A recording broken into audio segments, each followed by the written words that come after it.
إن الحمد لله نحمده ونستعينه ونستغفره ونعوذ بالله من شرور أنفسنا ومن سيئات أعمالنا من يهده الله فلا مضل له ومن يضلل فلا هادي له وأشهد أن لا إله إلا الله وحده لا شريك له وأشهد أن محمدا عبده ورسوله صلى الله عليه وعلى آله وصحبه أجمعين فإن أصدق الحديث كتاب الله تعالى وخير الهدي هدي محمد صلى الله عليه وسلم وشر الأمور محدثاتها وكل محدثة بدعة وكل بدعة ضلالة وكل ضلالة في النار. قال الله في محكم تنزيله: يا أيها الذين آمنوا اتقوا الله حق تقاته ولا تموتن إلا وأنتم مسلمون. يا أيها الناس اتقوا ربكم الذي خلقكم من نفس واحدة وخلق منها زوجها وبث منهما رجالا كثيرا ونساء واتقوا الله الذي تساءلون به والأرحام إن الله كان عليكم رقيبا. Галимнәрне юктан бар кылып, безләрне халык иткән, тәрбияләгән Аллаһ Раббыбызга барча хәмд сәнәләребез, улуглау мактауларыбыз булсын. Шаһадат китерәмен, Аллаһтан башка гыйбадат кылырга лаеклы зат юктыр. Аллаһ бар, Аллаһ бер. Һәм шаһадат китерәмен, Мухаммад ибн Габдуллаһ Аллаһның хак илчесе, тугры пәйгамбәре һәм шәриф булган кулыдыр. Аллаһ аңа, аның гаиләсенә һәм аның сахабаларына салават шәрифләрен насип әйләсә иде. Аллаһ Раббыбыз әгәр дә кемне дә булса үзенең гаделлеге белән туры юлдан яздырса, аны беркем дә бүтән туры юлга чыгара алмас. Аллаһ Раббыбыз әгәр дә кемне дә булса үзенең рәхмәте белән туры юлга күндерсә, аны бүтән беркем дә адаштыра алмас.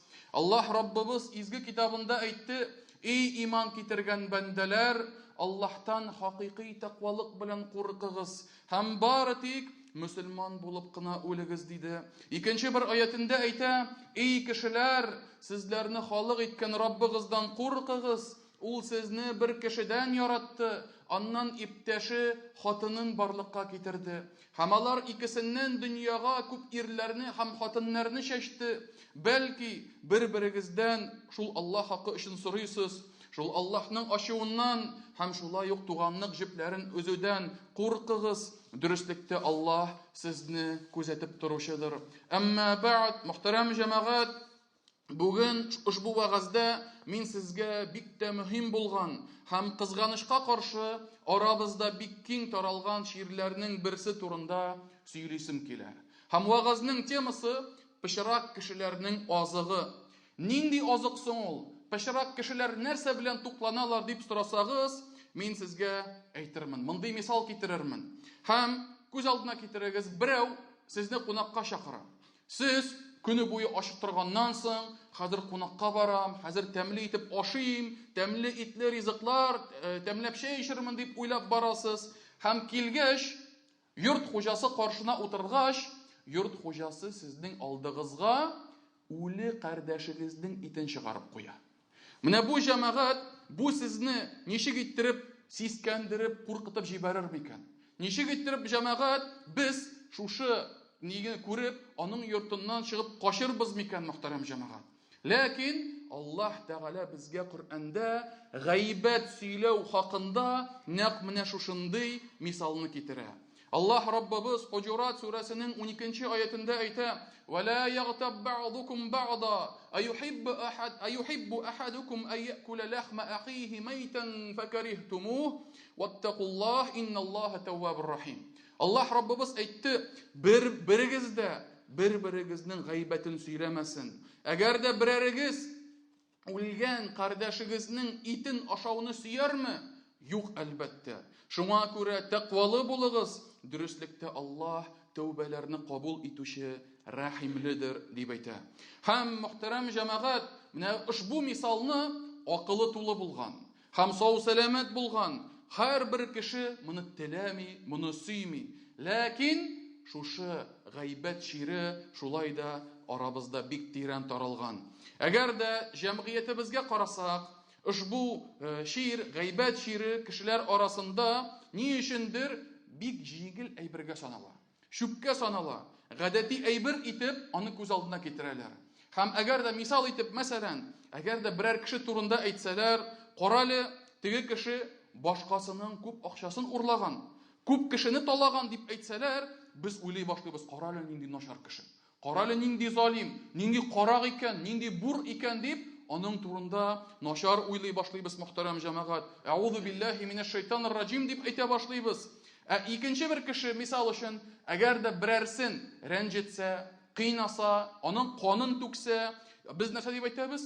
Бу кеше кыямәт көнендә Аллаһ каршына ничек басыр микән? Бу гаделсез, залим кеше Аллаһ каршында ничек җавап тотыр микән дип без ачуланабыз.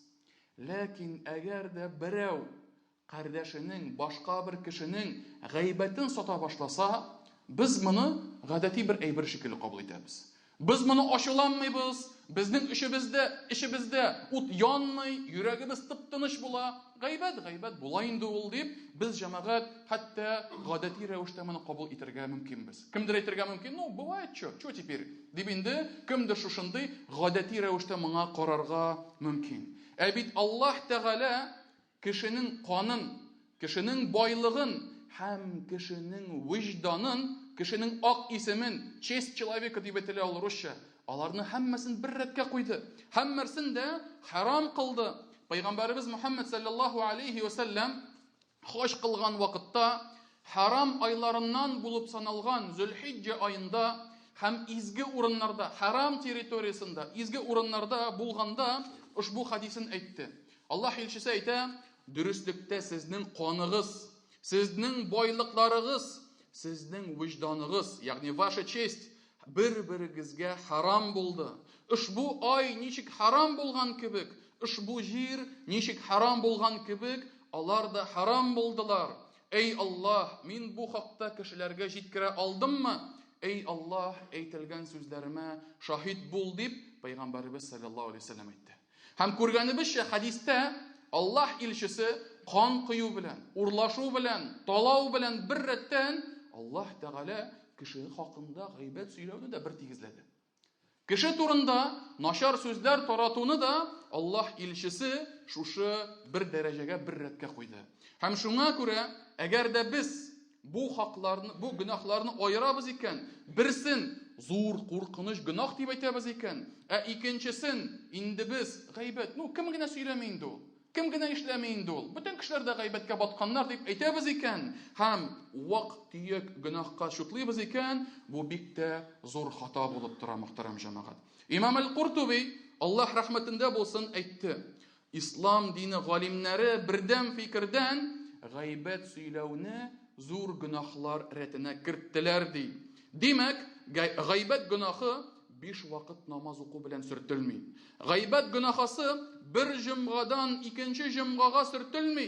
Бер Рамазан аеннан икенче Рамазан аена кадәр сөртелми. Ул кыямәт көнендә хисап алыначак хакларның берсе дип әйтә ушбу галим. Һәм мөхтәрәм җәмәгать, ягъни галим сүзе буенча гайбәт ул кечкенә гөнаһ түгел. Ул кечкенә гөнаһ. Әгәр дә кеше 5 вакыт намаз укыса, шул 5 вакыт намаз арасында кечкенә гөнаһлар сөртелергә мөмкиннәр. Ул кечкенә гөнаһ бер җомгадан икенче җомгага катнашканда, шул кечкенә гөнаһлар сөртелергә мөмкиннәр. Ул кечкенә гөнаһлар бер Рамазаннан алып икенче Рамазанга килгәндә, ураза тотканда сөртелергә мөмкиннәр. Әмма ләкин гайбәт ул җәмәгать зур гөнаһ булып тора. Аның өчен махсус тәүбә кылырга кирәк. Һәм шулай ук гайбәт сөйләнгән кешедән гафу алу кирәк. Гафу үтенергә кирәк, мөхтәрәм җәмәгать. Шул вакытта гына гайбәт гөнаһысы сөртелә. Һәм Пайгамбарыбыз Мухаммад саллаллаху алейхи ва саллям үзенең бер хадисендә гайбәт сөйләүче һәм гомумән кеше бик авыр хәлдә калуын искә ала. Һәм әйтә, бер көнне Пайгамбарыбыз саллаллаху алейхи ва саллям сахабалар арасында булганда мондый сорау бирә: "Сез ди муфлис, кем икәнлеген беләсезме ди? Муфлис, ягъни банкротлыкка очраган кеше. Кто такой банкрот? Кем ул банкротлыкка очраган кеше? Һәм шунда сахабалар әйттеләр, муфлис ди, ул ди, бер акчасы калмаган, бер байлыгы калмаган кеше дип әйтә. Ягъни берсе дә юк аның түләргә, әйберсегә, нитергә бер хакы юк. Һәм шунда пайгамбарыбыз саллаллаһу алейһи ва сәллям әйтте, муфлис, ягъни банкротлыкка очраган кеше шулдыр, ул минем өммәтемнән булган кешедер. Кыямәт көнендә Аллаһ каршына намазы белән, уразасы белән, закаты белән килер ди. Ләкин бер кешене сүккән, икенчесенә яла яккан, өченчесенең малын ашаган, дүртенчесенең канын түккән, башкасын рәнҗетеп кыйнаган, суккан, һәм менә шул кеше үзе эзләгән эшләре өчен үзенең изгелекләрен тарата башлар дип әйтә. Өләшә башлар ди. Һәм әгәр моның изгелекләре бетсә, ул ди шушы рәнҗетелгән, сөйләнгән кешеләрнең гөнаһларын үзен өстенә ала башлар ди, һәм гөнаһлары моның өстенә шул кадәр күп өелер ки, ул ди хәтта җәһәннәмгә ташланылыр дип әйтә пайгамбарыбыз. Җәһәннәмгә ыргытылыр дип әйтелә. Һәм мөхтәрәм җәмәгать, менә бу хадис хакында без әгәр дә уйласак, фикер йөртсәк, менә бүгенге көндә безнең бит инде күпчелек халык бизнес белән шөгыльләнә, тегесе, монысы, уйлап карагыз. Менә берәү йорт төзегән ди, на продажу. Сатыр өчен йорт төзегән.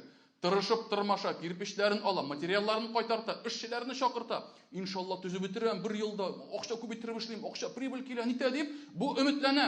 Йорт төзи. Һәм бер заман йортын төзеп бетергәч, йортын кешегә саткач, моңа килә выручка, прибыль килә. Ләкин монда бурычы бар, тегендә налогы бар, өченче җирендә әйберсе бар, дүртенче җирендә зарплатасы бар, бишенчесендә, алтынчысында һәм ахыр чиктә моның күз алдында зур итеп торган прибыльләре бөтенсе юкка чыга. Менә бу кеше хакында ни дип әйтерсез? Син акылың булмаган кеше мәлле. Нигә син йорт төзер алдыннан тулысынча бизнес план ясап, тулысынча бөтенсен уйлап, бөтенсен исәп-хисапка алып, нигә син башта бу хакта уйламадың? Ни өчен син йортыңны төзеп бетергәч бөтен акчаңны юкка чыгардың? Син нәрсәгә вакытыңны айрам иттең? Бер ел буена төннәрен йокламыйча, тегендә йөгереп, монда йөгереп, тегеннән материал кайтартып, моннан кайтартып йөрдең дип әйтәбез җәмәгать. Ә бит гайбәт сөйләүче кыямәт көнендә нәкъ шундый булыр. Ул гомере буена тырышып намазын укый, гомере буена уразаларын тота, җәйге эссе челләдә тилмереп, закатларын чыгарырга мөмкин, мөхтәрәм җәмәгать. Ләкин шул телен тыеп тора алмаган сәбәпле, нәрсә эшли? Бөтенесен өләшеп бетерә. Бер прибыле дә калмый. Более того, ул кешеләрдән нәрсәләрен, бурычларын җыя башлый. Кешеләрнең гөнаһларын үз өстенә җыя башлый. Һәм ахыр чиктә аны нәрсә эшләтәләр? Аны җәһәннәмгә ыргытылырлар дип әйтелә. Һәм шуңа күрә Аллаһ Раббыбыз ушбу гөнаһтан безне сакласын. Мөхәммәд ибн Абу Бакр исемле бер галим булай дип әйтә. Ни гаҗәп, кешеләр харам ашаудан, харам азыктан сакланалар. Зина гөнаһысыннан ерак торырга тырышалар һәм башка зур гөнаһлардан сакланырга тырышалар. Ләкин үзләренең телләре белән эшләнә торган гөнаһлардан сакланмыйлар. Хәтта кайсы бер яхшы кешеләр, күп намаз укучы, әдәпле, тәртипле кешеләр үзләре дә сизмәстән зур әһәмият бирмичә Аллаһ ачуына илтә торган бер сүз әйтеп куялар. Һәм шул сүз көнчыгыш белән көнбатыш арасы ерак булган кебек, аларны Аллаһтан ерагайта. Кайсы берләре фәхишлектән, зулымлыктан, кеше рәнҗетүдән сакланалар. Ләкин телләре белән исән һәм үлгән кешеләрнең гайбәтләренә рәхәтләнеп керәләр. Үзе нәрсә әйткәнен, нинди авыр сүз сөйләгәнен үзе дә белми дип әйтте мөхтәрәм җәмәгать. Һәм менә карагыз, ул чынлап бит шулай. Менә тормышыбызга карыйк. Без ашаганда кая барабыз? Без теләсә кая барабызмы? Юк. Кайсы шәһәргә килсәк тә, кайда монда халал кафе? Кайда монда ашарга була? Ите яхшы микән? Аракы сатмыйлар микән? Башкасы микән? Тегесе микән дип без эзләнәбез. Чөнки безнең харам ашыйсыбыз килми. Безнең дуга кабул буласыбыз килә. Без халалны эзлибез. Шулай ук нинди дә булса башка эшләрдә кемдер инде Аллаһ рәхмәте белән әгәр дә харам акчалардан, риба акчаларынан саклана икән, юк, миңа андый эш кирәк түгел, анда риба бар, анда харамасы, анда гөнаһысы бар. Кирмим анда дип әйтә. Кемдер мәсәлән зинадан саклана, әйме, юк, өйләнешәм, лучше никах укыйм нитәм, ләкин Аллаһ сакласын зина гөнаһысыннан дип уйларга мөмкин. Ләкин җәмәгать тел белән сөйләнә торган гайбәтләрдән ни өчендер без алай авызыбызны бикләп куймыйбыз. Юк, кыямәт көнендә бит җавап бирә кирәк булачак. Әйтмим, сөйләмим дип ник кенә бер генә кеше әйтсен, ник кенә бер генә кеше шуннан саклансын. Һәм мөхтәрәм җәмәгать, Нәбу Галим да әйтә, һәм кайсы берләре ди, исән һәм үле кешеләрнең гайбәтләрен саталар ди. Исән кеше аңлашыла, аны тәүбә кылып, аннан барып гафу үтенергә була. Үлгән кешедән ничек гафу үтенәсең? Үлгән кешедән бу дөньяда ничек барып гафу ит инде мине, гайбәтеңне саттым дип, ничек әйтергә була, мөхтәрәм җәмәгать? Булмый. Кыямәт көнендә Аллаһ каршында очрашканда, уже кеше бер-берсен гафу итмәячәк. Һәрбер кеше, юк, минем хакым, син миңа тиештең, миңа бир, миңа дип, һәрбер кеше нәфси, минем җаным гына исән калсын, минем җаным гына исән калсын дип әйтерләр, мөхтәрәм җәмәгать. Бер генә кеше дә кыямәт көнендә син миңа дустың, син яхшы кеше идең, ярар, мин сине гафу итәм дип әйтмәячәк. Алла сакласын. Һәм шуңа күрә, мөхтәрәм җәмәгать, гайбәт гөнаһысы ул бик тә харам булган, тыелган, куркыныч бер гөнаһ булып тора. Һәм Пәйгамбәребез безгә күп хадисләрендә бу хакта хәбәр итте. Һәм Пәйгамбәребез бер хадисендә әйтә, гайбәтнең ни икәнлеген беләсезме? Сахабалар әйттеләр, Аллаһ һәм аның илчесе белүчерәктер дип әйттеләр. Һәм шунда Пәйгамбәребез, гайбәт ул кардәшеңне үзе сөймәгән сүз белән искә алу ди. Ул яратмаган сүз белән аны искә алу ди. Һәм шунда бер сахаба, Аллаһ илчесе, ләкин ул сүзләр хак булса, нәрсә эшлибез соң? Ул чыннан да шундый булса, нәрсә эшлибез дигәч, шунда Пәйгамбәребез саллаллаһу алейһи ва сәллям әйтә, ләкин Пәйгамбәребез әйтте, әгәр синең кардәшең хакында сөйләгән сүзең, ул сөймәгән рәвештә әйткән сүзең хак булса, ул гайбәт булыр ди. Ләкин әгәр дә сүзең хак булмаса, ул яла ягу, бухтан гөнаһысы булыр дип әйтә Пәйгамбәребез саллаллаһу алейһи ва сәллям. Һәм шуңа күрә галимнәребез яла ягуны, клевета, бухтан гөнаһысын ул гайбәттән дә авыррак дип әйттеләр. Ни өчен? Чөнки бухтан гөнаһысы ул үз иченә гайбәтне дә ала, һәм үз иченә ялган гөнаһысын да ала. Һәм шуңа күрә, мөхтәрәм җәмәгать, менә әйтеп узарга кирәк. Менә гайбәт дигәндә безнең халыкта ни өчендер гайбәт ул, була инде ул, нормаль дип кабул ителә. Хәтта кайсы берләре бу гайбәт түгел, бу дөрес, бу хак сүз дип әйтәләр. Бу гайбәт түгел, бу әйбәт гайбәт дип әйтәләр. Менә бу җәмәгать һичшиксез алдану сүзләре. Кем менә шушы сүзләр белән шушы гайбәт гөнаһысын аклый икән, кыямәт көнендә бик тә үкенүчеләрдән булачак. Һәм шуңа күрә гайбәтнең әйбәте юк, җәмәгать. Гайбәтнең бөтенесе дә начар. Бөтенесе дә гөнаһысы. Бөтенесе дә харам булып тора һәм кыямәт көнендә аның өчен җавап тотарга кирәк булачак. Ләкин әйтеп узарга кирәк, галимнәр әйтәләр, бер искәрмә бар ди, исключение бар ди. Гайбәт сөйләгәндә, гайбәт әйткәндә, кешене үзе сөймәгән рәвештә искә алганда бер исключение бар ди. Ул ди рөхсәт ителә ди.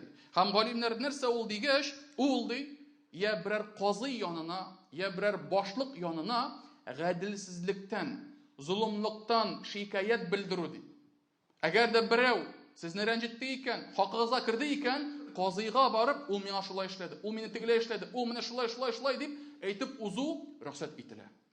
Яки әгәр дә сиңа берәр кеше чын-чынлап ихлас күңелдән насихат килеп сораса, менә кызым бар, фәлән кеше килде кызымны сорарга, өйләнергә.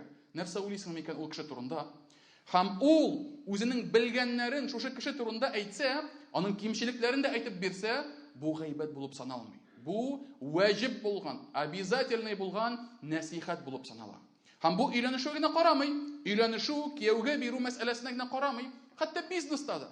Әгәр дә берәү сезгә килеп бурыч сорый икән, мәсәлән, зур сумманы, һәм бөтенебез дә моңа теге атлыгып тормыйбыз, шулай бит бурычка бирергә, тем более шундый зур суммаларны. Һәм берәү килеп сорады, без аны белмибез. Без аны беләбез, мәчеткә килә, намаз укый, күрешәбез, салам алейкум, ләкин башка нишкәлекләрен белмибез. Һәм аны белгән кешедән барып сорап, карале, синең шундый танышың бар, дустың бар, ул миннән шундый зур сумма бурычка сорый. Нәрсә бирерсең микән? Нәрсә әйтерсең микән? Аңа бирергә буламы?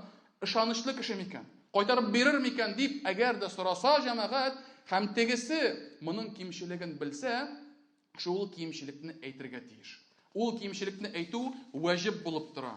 Һәм шуңа күрә мөхтәрәм җәмәгать, бурычка бирү булсынмы, бергә эшләү булсынмы, бизнес төзү булсынмы, менә шушындый әһәмиятле мәсьәләләрдә кеше турында берәү әгәр дә сездән сораса, аның кимчелекләрен әйтү ул насихат булып санала. Чөнки әгәр дә әйтмәсәң, кеше үзенең зур байлыгын югалтырга мөмкин. Кеше әгәр дә әйтмәсәң, кеше үзенең кызын юкка чыгарырга мөмкин. Чөнки кияүдә булмаган кыз ул тизрәк кияүгә чыга, чем кияүдә булганысы, яки бала булганысы, яки башкасы әйме, аңа авыррак була. Кызганыч, ләкин шулай. Һәм шуңа күрә без балаларыбызны белмәгән кешегә биреп харап итәргә тиеш түгелбез. Сораштырырга, белештерергә тиешбез. Һәм шулай ук әйтеп узарга кирәк, мөхтәрәм җәмәгать, менә бу насихаты да шамасы белән генә булырга тиеш. Шул кирәкле мәсьәләдә генә әйтелергә тиеш. Әгәр дә берәү, мәсәлән, килеп сорадылар сездән, менә каралы бурычка килеп акча сорады. Эй, ул беләсез, ул шундый начар. Ул иртә белән торга җуынмый, киенми, салсы исле, тешләрен чистартмый, һәм башкасы дип тезеп китсә, менә монда уже гайбәткә керде. Ни өчен? Чөнки ни катнашы бар аның теш чистартмавы шушы бурычка акча алуы белән. Бер катнашы да юк. Һәм шуңа күрә сораган эшкә кагылышлы кимчелекләрне әйтсәң, ул вакытта рөхсәт. Шамасыннан артык чыксаң, син инде хәләлдән харамга чыктың дигән сүз, мөхтәрәм җәмәгать. Һәм шуңа күрә Аллаһ Тәгалә, Аллаһ сакласын безне ушбу гөнаһлардан һәм менә шушындый пычрак эшләр белән, пычрак сүзләр белән, мөхтәрәм җәмәгать, кайсы бер кешеләр үзләренең гомерләрен агулыйлар һәм гомерләренең, эшләренең бәрәкәтләрен, изгелекләрен дә югалталар. Һәм Ибн Аун исемле бер галим булай дип әйтә: кешеләрне искә алу ул агу ди. Аллаһ Тәгаләне искә алу ул дәва булып тора ди. Чөнки күпчелек вакытта башка кеше турында сөйләшә башласалар, аның гайбәтенә кирип чыгалар. Һәм шуңа күрә ул ахыр чиктә кеше өчен агу була, аның изгелекләрен бетерә.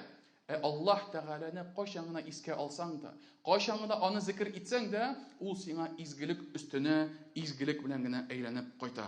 Һәм шулай ук Хасан аль-Басри, Аллаһ Раббыбызның рәхмәтендә булсын, булай дип әйтте: "Валлаһи, Аллаһ белән ант итәмен, кешенең дине өчен гайбәт сөйләүнең зарары тәненә чыккан гангренадан да тизрәк" дип әйтә. Гангренадан да куркынычрак дип. Менә ничек тиз тарала гангрена? Бик тиз, шулай бит. Аллаһ сакласын, әгәр дә ампутация ясамасалар, гангрена бөтен тәнне чертергә мөмкин, кешене үтерергә мөмкин. Гайбәт изгелекләрне, кешенең тәкъвалыгын, кешенең иманын, кешенең динен аннан да тизрәк бетерергә мөмкин, Аллаһ сакласын.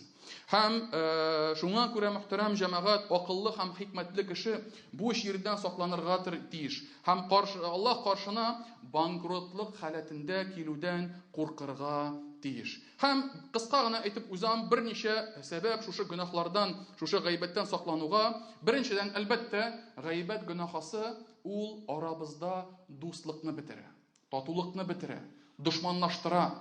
Ничек иттереп кеше белән дус булып була, әгәр дә ул синең хакта артыңда сөйләп йөри икән, мөхтәрәм җәмәгать. Алай мөмкин түгел. Һәм шуңа күрә гайбәт сөйләнгән саен таркаулык арта дигән сүз. Дуслыкны телибез икән, авызыбызны тиярга тиешбез. Һәм шулай ук тагын сәбәпләрнең берсе ул изгелекләрне юкка чыгара дип уйларга кирәк.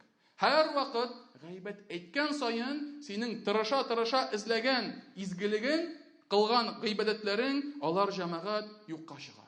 Һәм менә шул 1 минутлык слабость аркасында без җәмәгать изгелекләребезне юкка чыгарабыз һәм шушы гөнаһка батырга мөмкинбез. Һәм шулай ук тагын сәбәпләрнең берсе гайбәт сөйләү, мөхтәрәм җәмәгать, әгәр дә без гайбәт сөйләүне бетүен телибез икән, иң элек үзебездән башлыйбыз. Иң элек үзебез сүзләребезне тыябыз һәм шулай ук әгәр дә берәр мәҗлестә булса гайбәт сөйли башлыйлар икән, үзебез тукта инде, гайбәт сөйләмә инде. Бу бит гайбәт, бу бит тыелган, бу бит ярамый дип әйтергә, туктатырга тиешбез, мөхтәрәм җәмәгать. Һәм инде һич югы, әлбәттә, һич югы инде әйтә алмыйбыз икән, яки үзебез шундый зәгыйф кеше без икән, без җәмәгать, һич югы үзебезнең йөрәгебез белән ризасызлык белдерергә тиешбез. Әйтергә сүз куркабыз икән, бу кешене туктатырга белмибез икән, ничек иттереп, ул вакытта һич югы йөрәгебез моңа рәнҗеп торсын.